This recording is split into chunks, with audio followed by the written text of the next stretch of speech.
The subject of our film is memory. Imagine what your mental life would be like if you had no memory at all.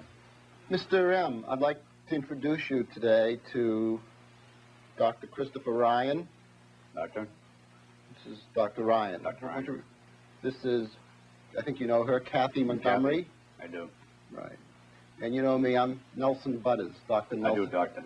Dr. Nelson Butters. Right. Do you remember this gentleman's name? Yes, I do. What's his name? No, I don't.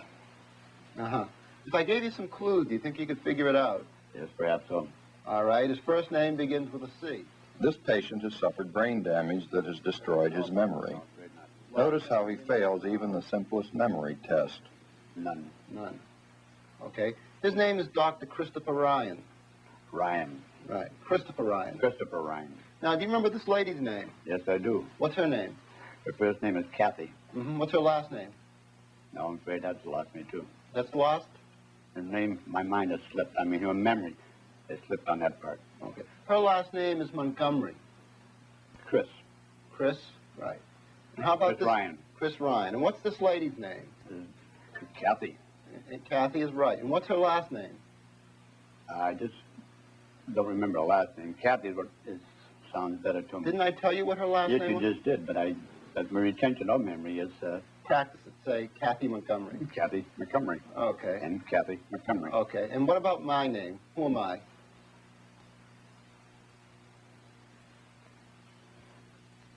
Such amnesics provide us with a dramatic illustration of the role that memory plays in keeping us in touch with the changing world around us.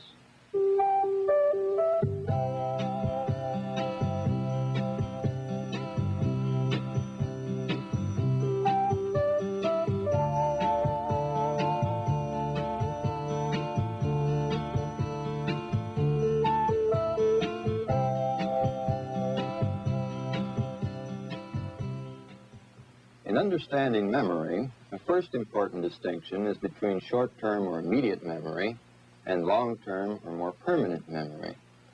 When you attend to new information in your environment, we say that that information enters a short-term memory. The information is stored for only a very brief period of time, a matter of seconds, unless you do something more to preserve it. So we say our immediate memory is quite limited. At best, most of us can repeat back only 6 or 7 unrelated items, such as the digits of a telephone number. This college student can repeat the 7-digit phone number without error. I'm Justine. My telephone number is 327-8655. All right, John. What's the phone number? 327-8655. Good. I'm Janet. My telephone number is 323-6779. I'm Marty. My telephone number is 497-8317. I'm Wanda. My telephone number is 258-5312. Okay, John. Now, can you remember Janet's phone number? 323-6779. Marty's? 497-8775. Wanda's? 325-4213. We can quickly overload short-term memory. Any new items we attend to seem to bump out the previous items.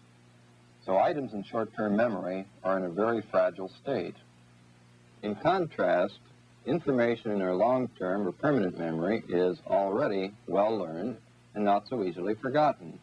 It forms the basis of our knowledge. In fact, we use this prior knowledge to learn ever more new material.